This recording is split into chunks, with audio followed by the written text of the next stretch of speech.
Sri Sachidananda Sadguru Sainath Maharaj Ki Jai. Sri Sai SATCHARITRA, An Insight. Episode 130. My humble prostrations at the lotus feet of our Sadguru Sai. By the divine grace of Sai, an attempt has been made to translate the gist of the divine discourse of Sri Ramanathan brother telecasted in Sai TV. This is purely done to share the glory of Sai and his divine teachings with more insight to the aspirants. Om Gurur Brahma Gurur Vishnuhu Gurur Devo Maheshwaraha Guru Sakshat Parabrahmam Tasmai Shri Gurave Namaha. Devotees, in this episode, we are going to listen to the most enthralling stories connected to Damu Anna, alias Damodar Savalram Rasane Kasar. He was lovingly called as Damya by Sri Sai Maharaj. I would like to share few facts that are slightly conflicting from what is mentioned in Sri Sai SATCHARITRA. It is stated that Damu Anna had 3 wives, but when he was personally interviewed by Puja Sri Narasimha Swamiji during the year 1936, he has clarified that he had only 2 wives and not 3. Similarly, in the Leela related to cotton trading business in Sri Sai Satcharitra, it is mentioned that he got a request from his friend about starting up a business, but that was not his friend, instead was a broker dealing with similar business. Likewise, a statement is registered in this chapter that Sri Sai Maharaj dropped 4 mangoes in his pot known as Kolamba and said that those are for Damu Anna, whereas as per Damu Anna's declaration, they were not 4 mangoes but 8 of them. These are minor and negligible errors which will not have any impact on the story. Such mistakes are very common. Whenever such great epics are penned down, the author might have to compile the events and happenings that took place in numerous people's life. Hence, we need not worry about it. This is also a part of Sri Sai's divine play. Let us now listen to the mango miracle mentioned as Amra Leela in Sri Sai Satcharitra.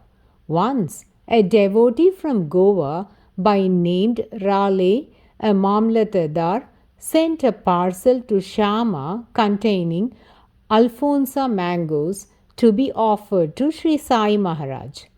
There were approximately 300 mangoes.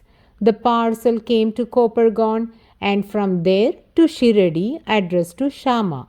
As all mail correspondences from devotees to Sri Sai Maharaj were done through Shama. Now, Shama brought the parcel to Sri Sai Maharaj, and the moment the parcel was opened, the very sweet and pleasant aroma of the mangoes spread all over Dwarakamai, and everyone present there caught the smell of it. This being the king of fruits and a favorite of many, they were curious from where the aroma came, as that was mouth-watering. Whenever any devotee makes any offering of food, Sri Sai Maharaj would immediately distribute it to one and all as a prasad. Sri Sai would only eat a morsel or a small piece of it. As soon as Shama placed the parcel in front of Sri Sai, Baba picked 8 mangoes from the parcel and placed inside the mud pot that had a wide opening. This mud pot is very significant because all the food collected by Sri Sai Maharaj during the begging rounds will be kept inside this mud pot, and Sri Sai with his own hands will mix all the food and then distribute to all the devotees as a consecrated food. This food would taste delicious, and the devotees would be waiting to receive this prasad. Obviously, it will be a nectar as it has been mixed by the divine hands of Sri Sai. This is again a wonder because the food received by Sri Sai from his begging rounds would have different dishes made from various ingredients. Usually, if they are mixed, then they might get spoiled, as they might contain dishes made from pulses, yogurt, and various spices. But never the food mixed by Sri Sai got rotted. Instead, it became more delicious because it was mixed and served by Sri Sainath, the Annadatta, the sustainer of all living creatures. Even today, the food prepared by the Sansthan will be placed in the mud pot as an offering to Sri Sai, and after the completion of the puja and arati, the same will be distributed to the devotees present there. One must be having great store of merits to receive such a prasad. And I, with all humility, would like to mention here that few years back, during our Shirdi trip, we attended the noon arati in Dwarakamai, and after the arati, we sat down for a while, observing silence and enjoying the bliss. Though we wanted to stay for little long, the Samsthan staff was trying to vacate everyone. My heart was not ready for it. While I was about to walk out of Dwarakamai, suddenly there was a commotion, and I saw a group of people crowding in a corner near the railing next to Sri Sai's portrait near the Nimbar. I too went there and saw the Sansthan personnel distributing something to all those who stretched their palms towards him. Though I didn't know what it was, I stretched my palms as I thought it must be Sri Sai's prasadam. Lo, by the grace of Sri Sai, I was blessed to receive a small lump of food. My happiness reached no bounds, and when I looked into it, I noticed a small piece of roti, and the rest I couldn't figure out. I immediately ran towards my family members who were waiting for me outside Dwarakamai, and with tears of joy told them that we got Sri Sai Maharaj's prasad and we all partook it. When I dropped a bit of it in my mouth, I tasted something sweet, spicy, chewy, and juicy. Yes, that was a mixture of all the food that was offered to Sri Sai on that day. Just recalling the divine blessing gives me so much of joy, and heart longs for more. So, this mud pot was used by Sri Sai Baba to store food for his devotees. It is necessary for all of us to know the significance of this mud pot, and Vinnie Chitluriji has elaborated on this in her Sai literatures, and I request all the devotees to read it. Sri Sai would also distribute food to birds, cats, and dogs liberally from this kolamba. The villagers were given the liberty to pick up the roti from this kolamba whenever they required, and Sri Sai never objected or denied it. Getting back to the original thread, Sri Sai kept 8 mangoes inside this pot and instructed the other mangoes to be distributed to all present there. As there were hundreds of devotees, all the mangoes were given away in no time. Sri Sai's darbar was not filled with grown-ups alone, but even small kids were always present there. They were very fond of Sri Sai, and loved to listen to the moral stories that he would narrate them. Also, the hawkers who sell Indian savories would wait outside Dwarakamai as Sri Sai Baba would buy those snacks and distribute to the kids and other devotees. Few mothers would send their children regularly to Sri Sai as he would also give some money from the dakshina collected, and that was very helpful for them to meet their daily demands. Hence, Dwarakamai would be always filled with many children. Therefore, when these children got the mangoes, they relished it and craved for more. Now they slowly approached Sri Sai and asked him to give them another one. Sri Sai Baba would usually give them whatever they asked, but that day he said he doesn't have any more. Kids pointed to the mud pot. Sri Sai denied giving them. This was little strange for the kids. Sri Sai loved them the most. He would always play with them, make them sit on their lap, nurture them as that of a loving mother. Children considered him as their own grandfather or uncle and never approached him with the belief that he was the supreme Parabrahman. Now, Sri Sai said, "No, that is for Damya, that is Damu Anna." Kids were surprised and immediately said, "But Damya is not here." Yes, they were right. Damu Anna was not in Shiradi when this incident happened. Sri Sai told them that Damu Anna is on his way to Shiradi. In the later years, when Damu Anna was interviewed by Puja Sri Narasimha Swamiji, he said at that moment he was in Kopargaon.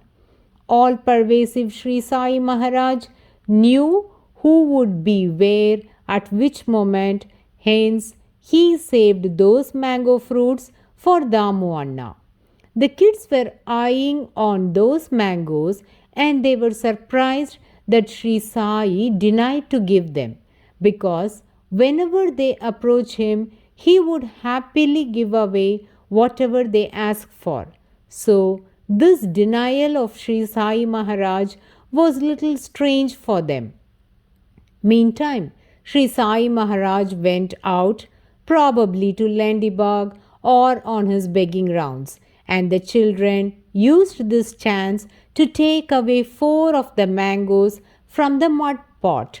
So, only 4 mangoes were left out, and this happened during Sri Sai's absence. To the surprise of all, in couple of hours, Damu Anna entered Dwarakamai and prostrated at Sri Sai Maharaj's lotus feet. Immediately, Sri Sai Baba picked up the mangoes from the mud pot, and while giving it to Damu Anna, he said, "Eat this and die." There is a minor variation between what you have read in Sri Sai SATCHARITRA and that you are listening now in the episode. I can understand the thought process in the listener's mind.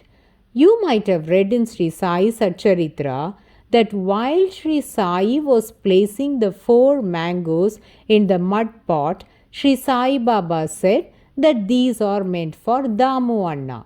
And when the kids asked for it, he said, "This will have to be consumed by the one for whom it is meant to, and he should eat it and die." This is how it is narrated in Sri Sai SATCHARITRA. But Sri Sai, while giving the mangoes to Damu Anna, said, "Eat this and die." So, the moment Sri Sai Baba said this, Damu Anna was shocked, as Dwarakamai being an auspicious place and Sri Sai the most propitious one, nothing unfortunate can happen. And even to hear this fateful statement from Sri Sai's lips was horrifying for him.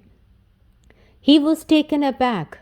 Mahalsapati ji was present there and noticed that Damu Anna was perplexed.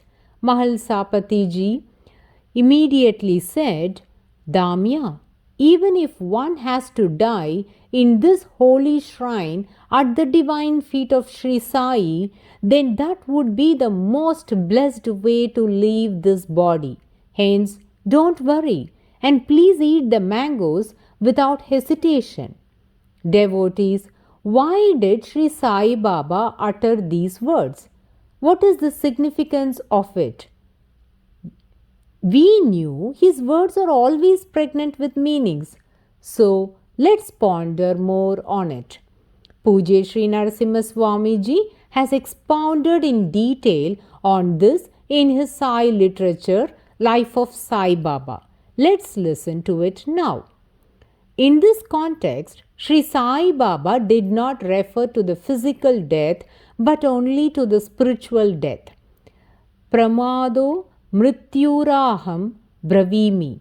That is, it is the intoxication of the world that makes us forget the real life that I call death, said Sanat Kumara Sanat Sujatiya. Devotees, this was referred by Sri Sai to Damu Anna when he said, eat and die, which means by eating this, you would be bestowed with progeny and that will lead to family bondage and you might get immersed in material life which is equivalent to death. So, giving the mangoes to Damu Anna was like a blessing in disguise. Puja Sri Narasimha Swamiji further says, if you approach Sri Sai for your spiritual upliftment, then that is not equivalent to death, as that is going to lead you to progress in your spiritual endeavors. When we glimpse through Damu Anna's life, his first prayer to Sri Sai was to bless him with a child. And after the child grew into an adult and got married, same Damu Anna went and beseeched at Sri Sai Baba's Samadhi that his son must get a child. Similarly, he was seeking Sri Sai's approval for doing grain business and cotton business. Thus, his mind was focusing on worldly benefits and sought Sri Sai's grace for the welfare of his family and children, which is par to death. So, by quoting the verses of Sanat Kumara Sanat Sujatiya, Swamiji has given us a deeper insight to the assertion of Sri Sai Maharaj. Getting back to the Leela, Mahal Sapati has consoled Damu Anna to not get dejected by the words of Sri Sai but to enjoy the blessing. Now Sri Sai intervened and said, Damya, you don't have to eat this. Give this to your wife. Let her eat. Damu Anna asked to which one he had to give, and Sri Sai ordained that the mango be given to his second wife and blessed thus. These mangoes will grant her progeny and she will give birth to 8 children. Out of them, 2 will be boys. Unless Sri Sai Maharaj is omniscient and omnipotent, how can he give specific details about the children to be born to Damu Anna? Isn't this amazing? Devotees, please note that Sri Sai Maharaj did not foretell the events of Damu Anna's life, but whatever was professed by Sri Sai happened in his life, and Sri Sai Maharaj didn't stop there. He even gave the names that too has to be christened for those 2 boys. Devotees, please imagine this situation. A person has been longing throughout his life for a progeny, and to such a person, Sri Sai Maharaj is proclaiming that you will have 8 children and also dictating the names to be kept for those children. Will this not be a moment of jubilation for Damu Anna? This is something which one cannot even imagine in their daydream, and who else can give such marvelous benedictions other than the incarnation of the Supreme Lord? Who can measure his supreme powers? The astrologers decreed that The planetary position in the horoscope is not favorable. Over that, an evil was present in the horoscope, and with the absence of the Jupiter's presence in it, there is no possibility of having a progeny. To such a person, now Sri Sai Maharaja has asserted that he would get not just one but 8 children, and that was not granted to him after performing any ritual to overcome the powers of the evil in the horoscope, but by just giving 4 mangoes. Isn't this incredible and unfathomable? Sri Sai Maharaj's declarations became benedictions. So, as professed by Sri Sai, Damu Anna was blessed with 8 children, but among them 4 died at their young age. Puja Sri Narasimha Swamiji brings a beautiful connection to the survival of the children with the mangoes and says, Sri Sai blessed Damu Anna with 8 mangoes, but the children stole 4 of them, which implies that 4 of the children out of the 8 born to Damu Anna will only survive, and the rest of them will be taken away by the Lord of Death. Though Sri Sai was liberal in granting his benedictions by bestowing him 8 children in the form of 8 mangoes, unfortunately, in the guise of the small boys, the fate played its role by grabbing away 4 of the mangoes, that is, the children, and only 4 of them remained for him. After giving the mangoes, Sri Sai gave out the names to be given for the first 2 boys of Damu Anna, which were Daulat Shah and Tana Shah. The term Daulat means prosperity and fame. This Leela took place in the year 1895, and Damu Anna returned to his home at Ahmednagar, picked up his diary, and on the 3rd page he wrote down the names pronounced by Sri Sai. Lo, exactly 15 months after this, that is, at the end of the year 1896, his wife gave birth to a son. Such is the greatness of Sri Sai Maharaj's assertions. They would never fail. After few months, Damu Anna came to Sri Sai to ask him to christen the newborn baby. As in excitement, he has forgotten that he had already noted down the names given in his diary. Sri Sai replied thus, Oh, did I not give you the names already as Daulat Shah and Tana Shah? Have you not noted down in your diary that you have kept in your home? Damu Anna was stunned and marvelled at the omniscience of Sri Sai. Whatever that happened in Ahmednagar was known to Sri Sai in Shirdi. Damu Anna named his older son as Daulat Shah and called him as Dattatreya Damodar Rasane. He was also known by the name Nana Sahib Rasane. He became the most ardent devotee of Sri Sai, and in the later years, he also took up the responsibility as a trustee of Shirdi Sai Samsthan. There are innumerable miracles of Sri Sai connected to Nana Sahib Rasane. He spread the glory of Sri Sai by his lectures and had great interest in spirituality. His service to Sri Sai is astounding, and we will be listening to those great services offered by Nana Sahib Rasane in the coming episodes. Though the divine experiences bestowed upon him by Sri Sai is not mentioned in Sri Sai's SATCHARITRA, they have been recorded by Puja Sri Narasimha Swamiji in the devotees' experiences as voiced out by him. It is a must to read as it is loaded with astounding miracles.